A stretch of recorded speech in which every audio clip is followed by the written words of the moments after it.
John, welcome to the Health Path podcast. It's really nice to be able to connect over this ridiculous distance. Yes, nice to meet you, Alex. Pleasure to be here. Yeah, thank you. So obviously, I think I may have mentioned in the email, I heard you speak on Tony Wrighton's podcast, Zestology. Um, Oh, and Qigong is something that I've kind of practiced in various ways on different sort of retreats I've been on, but it's never been a consistent practice, I admit, even though I've noticed benefits when I have practiced it, if that makes sense. mm, sure. Yeah. So I would love to kind of dive into this a little bit with you. But before we do, are you happy just to start by sharing a little bit about who you are and your backstory? Yeah, sure. So you mentioned the incredible distance. I'm in New Zealand, so yeah, we're kind of quite we're complete opposite time zones at the moment. We're 12 hours apart, and yeah, so a little bit of distance, but amazing wonders of the internet that we can do things like this these days, eh? Absolutely. So I when I grew up, I had lots of different health problems, like lots of different health problems. And my mother trained as a naturopath, at least partly, so she could help me with my health problems. So, a very dedicated mother to do that. And of course, she ended up, she practiced. She didn't just, I wasn't her only guinea pig or anything. She ended up practicing as a naturopath. But one of the things that she did at naturopath college when she was studying was they get lots of different people in to give them at least a little bit of exposure to different things, different therapies that can help with their health. And they had someone come in to teach some Qigong. And so she did just a little bit, but she then came home and showed all her kids, one of which was me, of course. And I thought that was fascinating, being able to feel my own energy. It's a little bit like being a Jedi or something, it's like, wow, feel the force, or feel your own energy. And so that really caught my attention. And I continued to play with those very few simple exercises as I grew up. Every now and then I'd remember them and I'd have a play with them. And I did a few different things relating to health over those years, because again, my mother was a naturopath, so she was constantly involved in those sorts of things. And so sometimes I'd go along to courses that she was going to, and I read all her books and all that sort of thing. So I had this ongoing interest in health and well-being. And then as a young adult, I happened to bump into the same person who had taught her at naturopath college, had taught her some Qigong. And I asked him at that time if he was still teaching Qigong and if he would teach me. And he said, yes, he would teach me, but I had to study Chinese medicine as well. And so it became a bit bigger of a package deal than I had initially envisioned. But yeah, because of that early experience, sort of experiencing my own energy, I was fascinated to explore that further. And I was interested in health and well-being as well. And so this was a way to extend my knowledge and, take it on a whole new dimension with that through that study. Moving on from that, initially my Qigong practice was very much focused around clinical work. It was very much connected to my Chinese medicine practice. But then I then got more involved with Kung Fu as well, and so the martial application, and then much more just the teaching. And so at this stage, I still do some clinical work, a little bit, but primarily I teach Qigong. Okay, amazing. And it's amazing to see what sort of research is now out there on Qigong from a health perspective. I mean, I went on to PubMed just now and did a little look, and you'll find everything from sort of gut health and IBS type conditions through to neurodegenerative conditions, anxiety, depression, or I mean, almost everything, all the things that we have heard of, the common diagnoses have been studied here. Yeah, absolutely. Because Qigong, and I guess we'll get, a little bit more into some of the principles by Qigong as we continue with our conversation, but essentially, Qigong is working with your own body to heal itself. Now, what potentially could you not heal in that way, right? Because in the end, it's always your own body that does the healing. And so if you're able to tap into that, that applies to any condition that you can imagine. Yeah, just tapping into our own inherent abilities. Mm. And you've mentioned sort of feeling our own energy, and I guess Mm. most people will be familiar with the concept that chi is energy. It's our, I kind of think of it as our life force. I'm not sure if that would be a correct way of potentially putting it. Yeah, it's not a bad way of describing it. So chi really does just mean energy, but the way we apply that within qigong, so chi means energy, gong means work or skill. So qigong is actually quite a broad term. It encompasses all the different ways of working with energy and developing skill with energy. In particular, within qigong, we're mainly interested in living energy. So not just energy, but energy in things that are alive. And so therefore, by definition, that must be sort of life energy, life force energy. If you consider, you can take that and you can think of that in quite a sort of airy, fairy, sort of abstract, esoteric way, if you want to. But you can also think about it in some really practical ways if you want to as well. If you think about all the different types of energy that go into making you alive, well, if you put all of those together, that's your chi. There's lots of parts to that, right? There's electricity. We have to have electricity, not just in our nervous system. That's where we often think of, oh yeah, electricity going through the nerves, but every single cell of our body has electrical functions. That's part of our life energy. It's only part of it though. It's not the whole thing. We also have heat, right? You have to have a certain level of warmth for the chemical reactions to occur to keep you alive. And so that's part of our life energy as well, that heat. Then we have movement.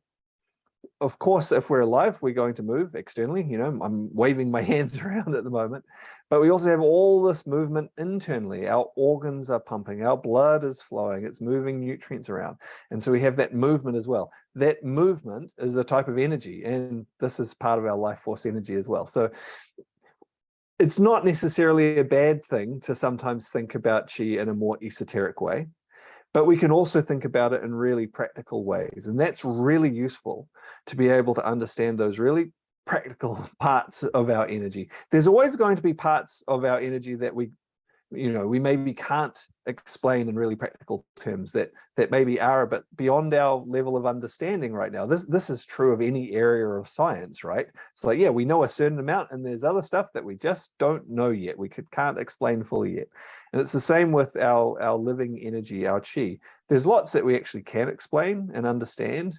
And then there's some stuff that's like, oh, okay, maybe we don't understand that yet, but there's a lot that we can understand pretty well. Okay, amazing. And I think that's really helpful to have that practical side of it. When I think of conversations we've had on the podcast around quantum health and electromagnetic frequencies, and you can start to see how qi and qigong, does fit within these sorts of conversations when we're thinking about the electrical side, for example. But it also reminded me of the section in your book where you talk about the principles of qigong. Are you happy maybe just to start sort of touching on those as well? Yeah, absolutely. So there's, as I mentioned, qigong, it's a really broad term, and so there's lots that can be encompassed within that term. Generally speaking, most of the time in qigong practice, we will work with three main tools, three main factors within the practice. Sometimes we draw on other things as well, but most of the time we'll find these three tools all quite prominent. And quite simply, that is our mind, our body, and our breath. And we'll use these things together to affect the energy flow through our system. And each of them has a powerful role to play. Of course, the body's important. The body has a big role to play in what happens with our energy, all the activity of the cells and the muscles and the organs. It has a massive role. Then our mind has a big role to play as well. Our mind directs a lot of what goes on in our body. And so that shapes what happens with our energy in a really big way too. And then our breath. One of the really important and valuable things about our breath is it's the one function of our body that crosses the barrier between conscious and unconscious control easily. So we generally have conscious control over all the external parts of our body, our fingers, our toes, movement of our head, all of our muscles and things. We can move our eyes around. So all the external parts we can control consciously. internally within our organs, these things are generally controlled unconsciously. We don't think about what they're doing, they just do it. You know, you don't think about it, your heart just keeps pumping. You don't think about it, your intestines just keep moving things through, and so on, right? And they're quite difficult to take conscious control of because they're just used to doing their thing all by themselves. Our breathing, though, if we don't think about it, we just keep doing it. You know, those lungs keep functioning, we keep doing it, much like those other internal organs. But if we do think about our breathing, we can change it very easily. We can quite easily take control of it. We can slow it down, we can speed it up, we can change the rhythm, we can hold our breath and stop breathing for at least for a period of time if we want. And this then goes on to have an effect on all of those other unconscious functions within our body. And so when we work with our breath, it becomes a really useful tool to start to tap into not just those things that we're normally consciously in control of, but to also tap into and work with the things that we normally normally function unconsciously within our body.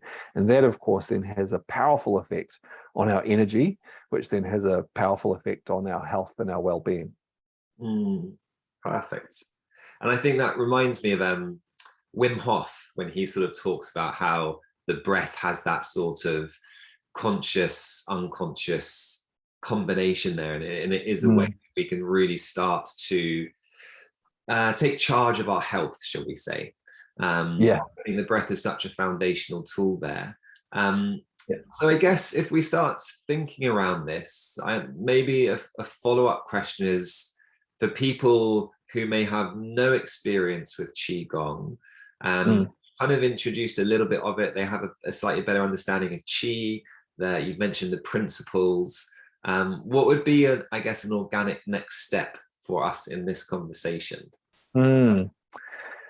Well, one of the biggest things is to try it, to try it out, to try doing some practices so you can get an idea of how that works. I don't know, we could do some now if you like, or we could direct people to some resources. I don't know what you'd prefer us to do. Do a little bit of both. We can add a link or two to the show notes so people can check out more. Yeah, that could be a good idea. All right, so let's do something really, really simple. We'll do a couple of things, a couple of just really simple things to give people a little bit of an understanding of, you know, some things to do with the energy. So I'm going to stand up. You can probably still sit down if you want to there. First thing we're going to do is just rub our hands together. So we want to rub our hands together until they get really nice and warm. And once you've got your hands nice and warm, well, warmth, again, that's type of energy, right? And we actually start to feel that heat radiating off our hands. Like if you hold your hands up close to your face, you can probably feel some of that warmth coming from your hands onto your face. Or if you hold them relatively close together, you might feel like, oh, there's a little patch of warmth in between the hands. So not just the hands themselves, but in between the hands. Then if we take this a step further and clap our hands, we want to clap them quite vigorously, hard enough that we make our hands tingle. So we do it at random intervals.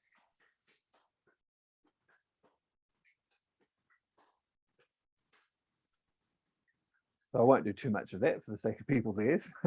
But then if we get our hands tingling and we hold our hands quite close together, if your hands tingle, it means you've activated the nerves more. That means there's more electrical activity. If you hold those hands close together, you can feel the effect of that electrical activity extending out beyond your hands. You can feel sort of a magnetic sense, because wherever there's an electrical current, it creates a magnetic field. This is a very basic thing that happens within physics, right? So we can start to feel that between our hands, kind of a soft, squishy feeling like two magnetic poles pressing against each other. You might also continue to feel the warmth. So you're feeling the warmth and the magnetism together. You might start to feel some other things as well. As we continue to work with this, you can drift your hands a little bit further apart and possibly still feel that energy between your hands. Still feel that softness, that warmth between your hands. From there, if you start to roll your hands, as if you had a ball between your hands, you just roll your hands around one way and the other. And you can feel a little bit of that softness, that warmth, that energy between your hands. And so you're feeling your own energy. It's not a mystical, spooky thing. It's just the natural result of the functions of your body. By rubbing and by clapping, we activated that energy a bit more strongly than it is normally. We really brought it to the surface, brought it to our hands. We stimulated the blood flow, we stimulated the activity of the cells, we stimulated the nerves. And with that energy really active, we can feel it starting to flow outside our body. So we'll just pause here for a moment. We'll squeeze that energy again, and we'll bring our hands back onto our abdomen to let that energy that we activated to our hands just flow back into our body. So that's a really simple little exercise to sort of, well, hopefully maybe feel your energy a little bit. Now, not everyone listening will have felt the energy straight away. Most people probably did. Most people go like, yeah, I could feel something. How well your body is functioning will affect how well the energy flows, right? And so if you have tension in your body, you're holding tension in your shoulders, your arms, if there's some pressure on your nerves or things like this, this affects how well the energy flows down to your hands. And this is a beautiful thing. As we start to tune into our awareness, we actually start to feel our energy flowing. That means that we naturally start to make little adjustments to our posture so that the blood can flow freely, so that the nerves can function well, to allow that energy to flow. And this is part of the benefit of practicing Qigong. As we start to tune into that energy, we become much more aware of subtle things within our body that we need to have working well for our energy to flow. Now, those sensations that you felt, or a lot of people would have felt between their hands, that can be a little bit unusual if it's not something you've worked with before. And this is because most of the time, that sort of energy that we felt between our hands, it's actually always functioning inside our body, but mainly it's functioning inside our body rather than being stimulated so strongly that it comes outside our body. So that energy came from the activity of the nerves, the flow of the blood, the activity of the cells. This is happening all the time inside our body. Of course, we've got blood flowing around, we've got our nerves functioning, and we want that to be as smooth as possible. So it's moving to all the parts of our body that it needs to, and everything is functioning, in a nice, healthy balance. Because that's happening all the time, we're often not aware of it. We don't really pay attention to oh, feel my energy moving around my body. But with practice, we start to become more aware of it. And we're able to, through different practices, smooth that energy flow out, which means that all of the tissues are going to get what they need to be healthy and to function well. So that's one simple little exercise. We'll try another one. So that one was focused on just feeling some of the energy between our hands. We'll do a really simple moving Qigong practice that helps us to smooth the flow of energy through our whole body. So we'll just take a couple of minutes to do this, not too long. So we want to be really relaxed while we do this. The more relaxed you are, the easier you'll be able to move the energy more smoothly. So we'll just give ourselves a bit of a shake to begin with. Let go of any sort of tension that we're holding on to. It's going to make the whole thing more effective for us. And then standing or sitting, nice and relaxed. Just bring your palms so that your fingers are pointing towards each other. And then breathe in, lifting your hands up. We're going to breathe in, lifting the hands all the way up. And then we'll breathe out, turn the palms down and lower our hands all the way back down. So we'll breathe in, we turn the hands up, breathing in, nice, long, slow, deep breath, lifting the hands all the way up. And then breathe out, turn the palms down, all the way down. Again, releasing the hands, breathe in, lifting up. So as we lift the hands up, it actually moves a wave of pressure up through our body. And then as we breathe out, turning the hands down, that wave of pressure descends back down through the body. It's a subtle thing, but as we practice, we can tune into this. We breathe in, we can physically feel this wave of pressure rising up. And then we breathe out. We can physically feel this gentle wave of pressure moving back down through all the tissues of the body. You breathe in. Now, of course, as that wave moves through, it's stimulating the nerves, it's stimulating the blood flow, stimulating all the cells. It's helping that energy to move through more freely. And breathe out.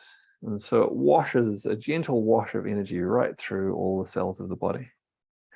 So this practice is called lift up, pour down, breathe in. So quite simply, we're lifting the energy up through our whole body. And then as we breathe out, we're pouring that energy back down right through all the body. So we're just gently cleansing, refreshing, getting the energy to move freely through our body. Breathe in. We'll do this just a couple more times.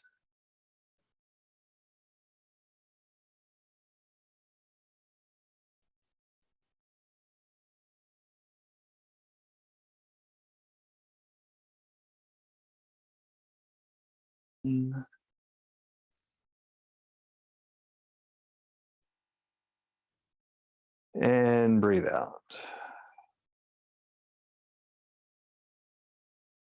And to finish that practice, we'll just bring our hands onto our lower abdomen. This area in our lower abdomen, it's known as the dantian, and it's the place where our energy tends to be gathered and stored within our body. So we just let the energy settle there.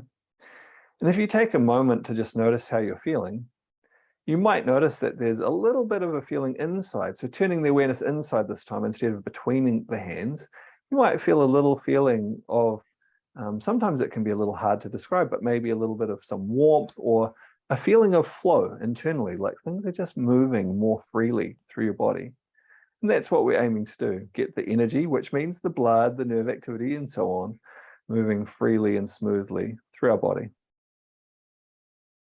Cool. So, that's kind of the next thing, is to try it out. And there's lots of different things that you can try, of course, within our Qigong practices, but maybe that's a little tiny little sample, a little tiny taster for people to start to have a little bit of feeling of what Qigong might feel like.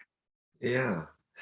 Thank you. That's really beautiful. I think even just have people having that opportunity to center themselves, gather themselves, connect with sensations, and have some awareness and intention around that is just such a powerful tool. Yeah. And I love what you mentioned there around, I guess, some of the principles or mechanisms, the fact that we're supporting the flow of energy, and that energy includes lots of things that are familiar, I guess, to a lot of our listeners. I mean, I've said for a while that I always think of energy as or health as free flowing energy. It's the capacity of cells to communicate well. And fundamentally, that's what we're trying to achieve here, it sounds like. Yeah, absolutely. And a big part of why we focus on the energy is because that does combine together all of the different things that have to happen in our body for us to be healthy. And that's something that we can connect to and we can then direct. If you were to try to connect to all of those things individually and influence them, that's really hard, like consciously to try to connect. Okay, what are my nerves doing? What's my blood flow doing? What's the tension doing through all my muscles? It's too much to actually connect to and work with effectively, consciously. But if we combine the effect of all those together, so we're really then just focusing on one thing, which is a combination of many things, we can work with it effectively. So we tune in to the sensation of energy, that sensation of movement within our body, and we end up influencing all of those things that we need to be healthy: the tensions, the activity in the cells, the nerves, the blood flow, movement of lymph, all of the different functions in our body. We connect to all of them in a subjective way by connecting to our awareness of energy. Amazing. And am I right in saying that what you're saying there is also that it's basically the practice of Qigong that's going to improve that flow and that communication through awareness and whatever adjustments we might feel are necessary? Yeah, absolutely. A big part of Qigong is developing awareness, which comes through with practice. As we practice, we get better at it. We notice more detail. There was an old, I think it was a book and then it was a movie, which talked about Eskimos or Inuits, people who lived up in the Arctic, and how they have something like 40 different names for snow. Have you heard of that? No. Right? No, yeah, it was some time ago. It was I think it was a book and then a movie, and it was like, they've got all these different words for snow, whereas most of the time we just talk snow, right? That's because we're not paying that much attention to it. Whereas because they're living around it all the time and walking over it and doing all that, they're paying a lot of attention to it. And so they notice all these fine distinctions of different types of snow, whereas we just go, it's just snow. The same thing starts to happen when we start to pay attention to what's going on within our own body. We start to notice the details, and we can then start to actually work with them effectively. Consciously, we start to make little changes. When we're not paying attention, well, we don't notice much. When we do pay attention, we start to notice a lot more, and then we can do things with that. And Qigong practices can become quite sophisticated. Simple practices are fantastic, just moving the energy through very gently. But as they become more sophisticated, you can do practices that specifically stimulate, for example, different organs. Practices that specifically stimulate the kidneys, or stimulate the lungs, or stimulate the stomach, and so on, as a way to bring balance to the functions going on within our body. Amazing. And I mean, is the chakra system part of kind of the Qigong system, or are they different things? Kind of yes, kind of no. I can talk about that a little bit. So chakra isn't a Chinese term, of course. There is a lot of similarity between what we find from Chinese philosophy and Indian philosophy. The chakra system comes essentially from Indian philosophy. And there's a lot of similarity and huge crossovers between them, but they've developed and shaped things in somewhat different ways in terms of how they model, how they, describe what's going on within our body and within our energy. Now, there's just one reality, right? It's not like there's an Indian reality and there's a Chinese reality and there's a Western reality. There's just one reality. They're all just describing the same thing, but they're focusing on different aspects of it to describe it. So the terminology used in Chinese philosophy for the centers of energy within our body is dantian. That's the primary term used, which means a field of qi, or a sea of qi, a sea of energy. Whereas the Indian system talks more about chakras. Now, within the Chinese system, there are different ways that the dantian can be divided up, so that we can consider different aspects of the energy as gathering in different locations within the body. The main way that this is commonly divided is into, well, the main way is actually to just focus on one dantian, the gathering of all of the energy. And that was that area underneath our belly button that we put our hands on after we did that practice before. And that's like the center of all the energy.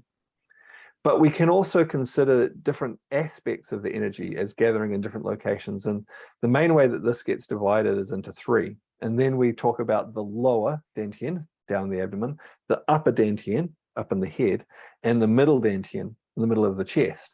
And this is the gathering of energy. So in the lower dantian, more related to the physical body, the upper dantian more to the intellect, right? And the middle dantian more to emotions. And so these are different qualities gather in these different locations.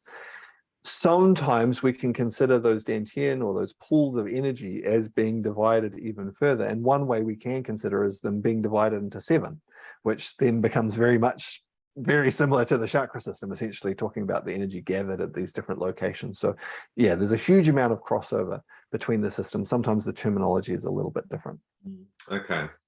And I guess moving on from there, we've had a little taste of practicing Qigong. Is there anything that our listeners should be aware of in regards to how they might go from here if they wanted to explore this further and establish a regular practice? Are there any things for them to be aware of from that perspective? Yeah, look, in terms of some resources, I have a couple of free little short courses on the longwhitecloudqigong.com website, which I think they're really useful resources, so I'd highly recommend them. So one of them is called Introduction to Qigong Theory and Practice. And so that is like a really nice starting place, because it gives you some things to try. That's the practice part. So you can try and feel for yourself and start to understand some of the principles of Qigong in a really practical way through your own experience, through trying things out. But then it also gives you some of the theory, some of the background. It gives you a little bit of history as well, so that you know what it is that you're doing and why you're doing these different things. And so that can act as a really good starting point, just to sort of make a start of understanding what Qigong is about and how it works, and getting a little bit of experience for yourself. The other free course that I have on the longwhitecloudqigong.com website is called The Complete Natural Breath. And it's about some foundational breathing practices to get people breathing fully and freely so that they can breathe easily. And of course, with the breath being one of the main tools that we use within our Qigong practice, it's really helpful to be able to breathe freely and easily. And so that's really beneficial in its own right, to be able to breathe easily. But it's also going to then support you in doing more Qigong practice, if you want to do that. So I would recommend those two as like a really great place to start. And then there's lots of directions you can go on with different practices to take that further if you want to. Perfect. And is there any kind of guidance around frequency, time of day, duration, or is it really just a matter of just go and get started? Yeah, look, there's a huge amount of flexibility in how you do your Qigong practice. So one of the good things is you don't really need any equipment or any special clothing or any special location to do it. You can do it in your bedroom, in your air. So that makes it really easy to do. In terms of things like duration and things like that, that really goes to how much time you have to give to it, and how much you enjoy it. That's going to dictate how much you do it as well. You can get a lot of benefit by practicing for 10 or 15 minutes a day. In terms of frequency, ideally you want to do it as a regular daily practice if you can, because it gets your energy flowing each day, and that sort of sets you up to feel better the rest of the day. And that's what a lot of people say, is that they really notice if they haven't done their Qigong one day, because when they do their Qigong, energy gets flowing and everything works that much easier for the rest of the day. So ideally every day. It doesn't have to be for long though. 10 or 15 minutes, you can actually get a lot of benefit. Of course, you can do much more if you want to. You can practice for half an hour, 2 hours. There's a lot that you can do. But yeah, even just a short practice every day, and you'll get a lot of benefit. Something else that can be really useful is to find a class, maybe somewhere near you, or there are online classes, or mainly what I offer is quite comprehensive courses that actually mainly I train people to teach Qigong. And those are quite comprehensive courses to really go deep and understand all of the parts of Qigong practice, in a really detailed way. But by joining in with a class, and it could just be a local community class, or it could be, a more in-depth course, it gives you some structure, and it gives you some motivation to practice with other people, and to really go deeper into those practices. Perfect. Excellent, John. That's amazing. Thank you so much. Is there anything that you think would be helpful to cover that we haven't yet covered? Are we missing any kind of key foundational concepts or things that our listeners might benefit from knowing? I guess one thing that might be interesting for people to know about is how Qigong has been used historically, because that gives us an idea of how it might be useful to us today. And because Qigong has a long history, the earliest and the sort of archaeological evidence of Qigong goes back to between 5,000 and 8,000 years. So, it's got a long, long history. And so for people to have been doing these kind of practices for that long kind of suggests that maybe it was useful. They wouldn't have bothered, right? And so historically, there were three main areas that they applied Qigong to. So the first one was health, right? Because everyone needs to be healthy. Everyone wants to be healthy. So they applied it to health and well-being. And they did this in two ways. One was doing exercises just, to make yourself healthy. And the other was actually by developing enough skill with the energy, enough of that fine awareness, that ability to move the energy within your own body, to actually be able to use that directly as a form of treatment itself.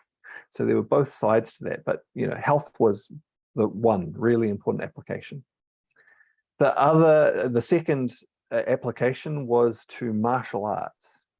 And within the martial arts, this was used again in two main ways. One, to make people really strong and resilient and able and fast and able to be flexible and all of these sorts of things, so that they could have a high level of physical performance. And then the second way was actually to use the principles directly as a way to fight with someone else. So you used it in both those ways as well. Then the third of those applications historically was it was applied actually within a number of different religious practices, where different religions, so Qigong is not a religion. And I think it's very important for people to understand that. It's not a religion. It's just the process of understanding energy and working with energy. That's no more a religion than physics is a religion. It's just understanding stuff. But because in the process of learning Qigong and practicing Qigong, it involves focusing in on things in a finely detailed way and really coming to understand the connection between things. So we start to really tune into the connection between our mind and our body. We start to really recognize how our mind is influencing our body, and sometimes how our body is influencing our mind, how our emotions are affecting our body, and so on. Beyond that, how we are interacting with the world around us. You start to tune into these in a much more nuanced way because of this focus on our energy.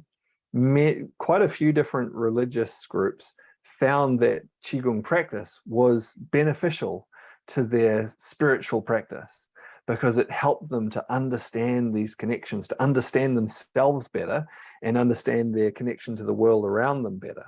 And so that was the third main application, was to religious or spiritual practices. So if you think about those three main areas, if we think of them historically, think, some old healer, in a hut somewhere, like, okay, cool. Does that apply today?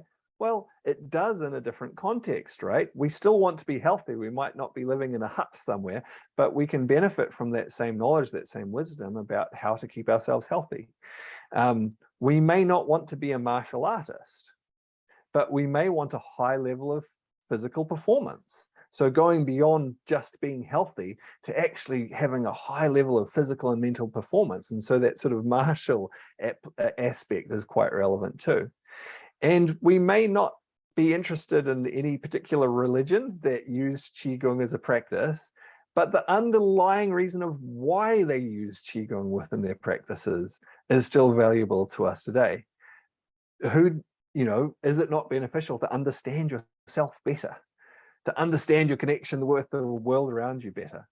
And so understanding those historical applications helps us to understand how that can benefit us in our modern lives as well, in our modern context, to benefit us with our health, to benefit us with, peak performance if we're interested in that, and to benefit us in terms of our understanding of our place in the world. Amazing. That's such a great summary, John. And I think I like the point around just the fact this has been going on for 5,000 to 8,000 years, that there's probably been some benefit to its practice. Yeah. I think it's always nice to understand a little bit about the context and the historical application. So thank you so much for coming on. I think a lot of people are going to be interested in your free resources, as well as potentially the other resources that you have on your website. So I'll put all of that into the show notes for easy access. Cool, great. You've definitely invigorated or reinvigorated, I think, a passion and a practice for Qigong. So I think I'm going to definitely check out those free resources as well. Great. So thank you. I think, is there anything that you would like to conclude with today? Yeah, look, I guess one more note, there are lots and lots of different types of Qigong practice. There's, over those thousands of years, it naturally evolved and they developed many. In fact, there are thousands of different types of Qigong.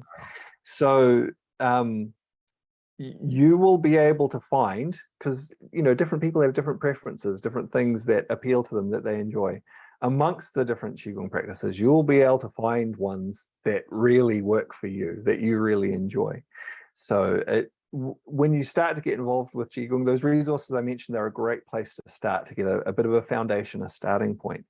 It really then does open up a new perspective on the world in a way, because we're starting to tune into these finer details. Again, we start to have 40 names for snow instead of one, or our energy and our interaction with the world around us. We start to have this more nuanced view, and it can be a fascinating world to then explore, working with different practices as you sort of get deeper into it. So thank you very much, Alex, for having me on the podcast. I hope some people listening take some inspiration from this, and the big thing is to try the Qigong for themselves, and then again, amongst the different types of practices, they will find some that they find really enjoyable, really beneficial. I'm absolutely sure they'll be able to do that.